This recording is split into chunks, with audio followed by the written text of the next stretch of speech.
My friend, behind the scenes at the Jefferson Health Training Complex, something very interesting is brewing, and it has nothing to do with a contract, a cut, or an injury. It has to do with an account that was left open. An Eagles player stepped onto a stage in New York, picked up a microphone, and said a 7-word sentence that lit a fuse which will burn all the way to August 22nd. He was not complaining. He was not talking trash. He was actually asking for something almost no defender in this league asks for in public. He asked to face one of the most violent, most physically dominant receivers who ever wore the green jersey.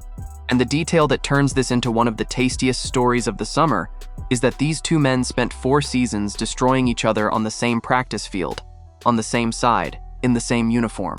Now they are in different conferences, on different teams, with directly opposing goals. If you are a die-hard Eagles fan, hit that like button and subscribe to the channel right now, because this story is going to set the tone for the entire training camp, and it is going to put Vic Fangio's defense up against the toughest test it can possibly get before the season truly begins. You do not want to find out about this after everybody else is already talking about it. Here is the deal. On Saturday, July 18th, during a live podcast recording at Fanatics Fest in New York, alongside safety Reed Blankenship, one of the most respected players in the Eagles secondary was asked about the reunion with his former teammate, and the answer came with no hesitation at all. He said he would love to go against him, that he knows the other side would love to go against the Eagles too, and that it would be a fun battle. That player is cornerback Cooper DeJean, first-team All-Pro in the 2025 season. And the man on the other side of the line, now wearing a New England Patriots uniform, is A.J. Brown. And look at how the calendar conspired in favor of this story. The Patriots confirmed they will host the Eagles for 2 days of joint practices, on August 19th and August 20th. After that, the two teams face each other in a preseason game on Saturday, August 22nd. That is the only scheduled meeting between Philadelphia and New England this season, outside of a possible Super Bowl showdown. In other words, my friend, it is this or nothing. And here comes the tactical detail a lot of people overlook. The preseason game itself probably will not feature the starters on the field for very long. The real stage is the joint practices. That is where, with no scoreboard, no national broadcast, and no personal foul flags, DeJean and Brown will be able to go at each other rep after rep, exactly the way they did in Philadelphia. And why does that matter so much? Because this rivalry has real history. It was not born yesterday.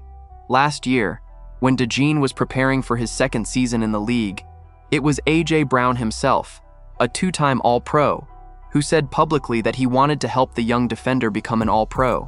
That was not empty locker room praise. It became fuel. The two of them started facing each other in competitive drills, practice after practice, with the most physically imposing receiver in the NFC East testing the most versatile corner of the Eagles' new generation. And the ending of that story is what gives weight to everything happening right now.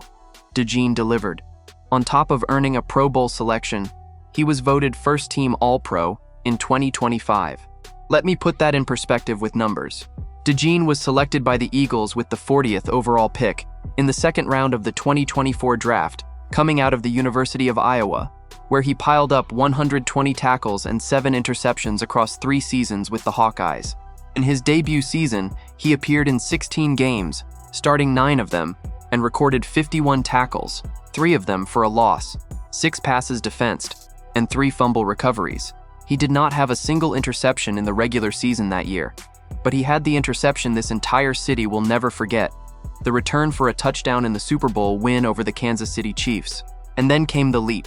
In 2025, DeJean started 16 games and finished with 93 tackles, 4 for a loss, 16 passes defensed, and 2 interceptions. According to Pro Football Focus, he closed out the regular season leading every slot cornerback in the league in coverage grade, at 79.3, while also leading in catch rate allowed and in passer rating allowed.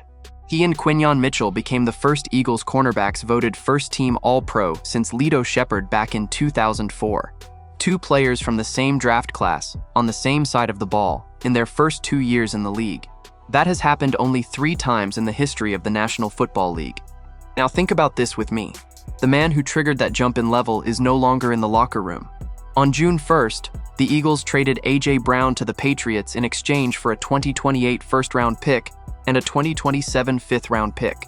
It was the end of a 4-season run in which Brown was a 3-time captain and a centerpiece of the team that lifted the Lombardi Trophy. It was also the end of a saga that dragged on for months, with visible frustration on the sideline during the 2025 season and production that fell to 1,003 receiving yards, his lowest total since arriving in Philadelphia. And that is exactly where DeJean's comment gains a deeper layer. He is not talking about just any opponent. He is talking about the guy who challenged him, who tested him, who forced him to get better, and who now is going to try to prove the student still has not surpassed the teacher. How many players in this league get the chance to measure their own growth against the exact yardstick they used to grow? That is what makes this story so rare.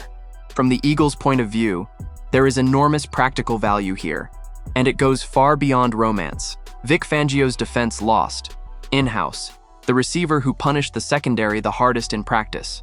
Every single day, DeJean, Mitchell, and Reed Blankenship were going up against one of the most physically powerful receivers in football on contested catches.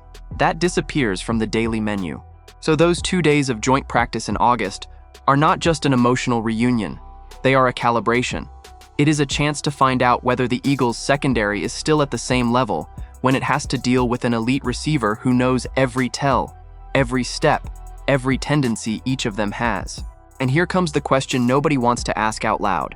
Who has the advantage when both sides know each other that well? Brown knows exactly how DeJean plays the slot. DeJean knows exactly how Brown attacks the ball in the air. There is no information advantage. What is left is pure technique, strength, and will. And that is why these sessions are going to be worth far more than a lot of people imagine. There is another point that deserves attention. The Eagles' offense rebuilt itself entirely after Brown's departure, with new names in the receiver room. That means the defense spent the whole offseason practicing against a different group, with different body types and different styles, facing AJ. Brown in August is, in practice, a stress test against the specific type of receiver the Philadelphia defense no longer sees day to day. If DeJean holds up, the message is clear. If he does not, the coaching staff discovers a problem in August instead of December. In both scenarios, the Eagles come away with valuable information. Now let us be fair and transparent, because this is the part a lot of channels skip. None of this is a promise. First, a joint practice is not a game. There is no scoreboard, no game situation context, no accumulated fatigue from 4 quarters.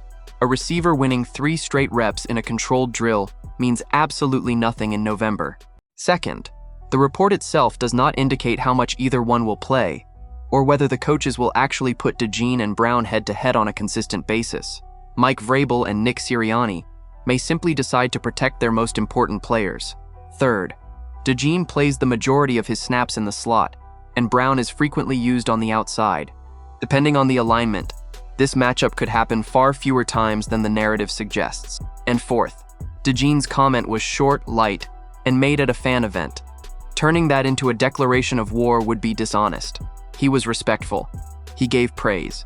He showed competitive nostalgia, not resentment. But it would also be naive to pretend this is just friendliness. An elite player does not ask to face an elite opponent out of politeness. He asks because he wants the measurement. And the measurement, my friend, is what separates a good year from a career. So here is the question for you. Considering that the Eagles' defense lost the receiver who tested it hardest internally, that DeJean arrives as a first-team All-Pro trying to prove the leap was not a fluke, and that A.J. Brown arrives motivated to show Philadelphia the trade was a mistake, who do you think comes out on top in those 2 days of joint practice in New England? And going even deeper, did the Eagles do the right thing trading Brown for a 2028 first-round pick, or are they going to miss him the very first time they need a contested ball in the end zone? Leave your opinion in the comments. Do not forget to hit that like button and subscribe to the channel. I will be back later to update you with the latest Eagles news.